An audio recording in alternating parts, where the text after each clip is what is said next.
Good afternoon, everybody. As you've heard, my name is Winnie Odinga. To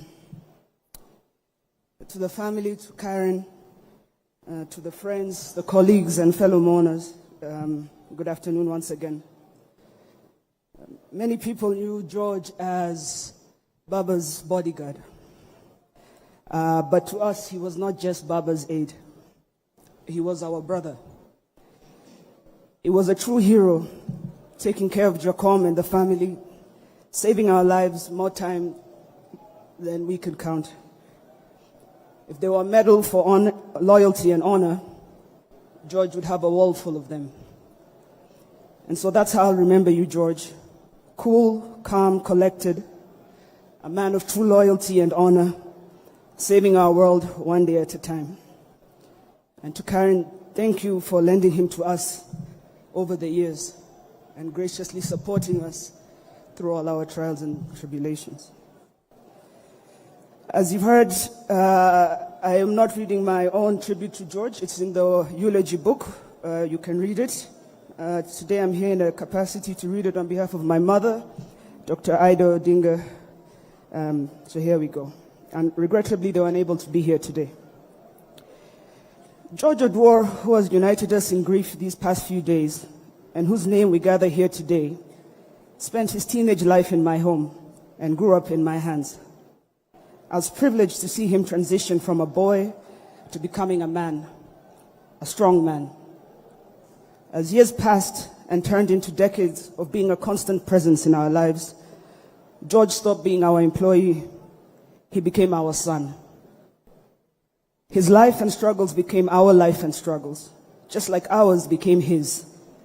He became everyone's protector in the family and a rock around Baba.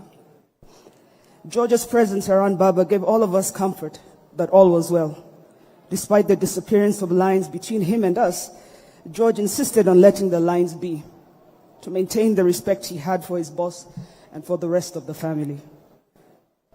As respectful as George was, he was also honest, trustworthy, reliable, alert, and focused.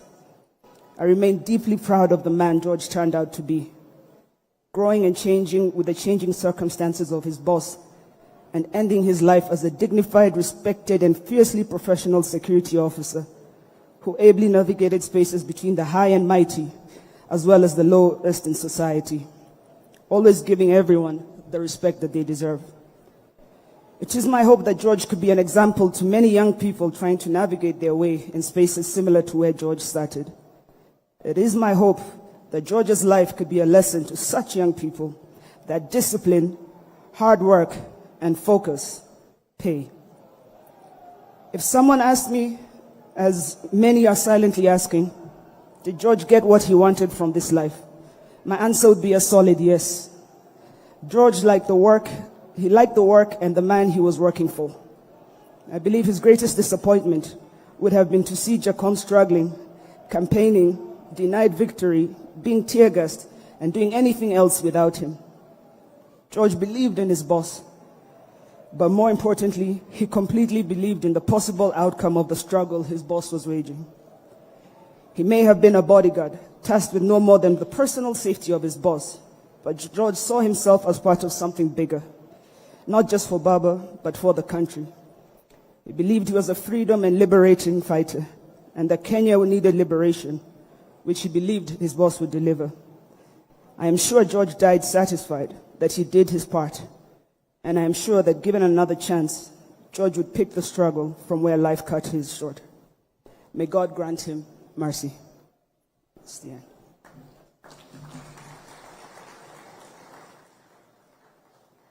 Thank you, Mheshimiwa Winnie. Allow me now to invite a fine gentleman to read a tribute on behalf of His Excellency, Engineer Dr. Raila Amolo Odinga, EGH, Raila Odinga Jr. Welcome, sir.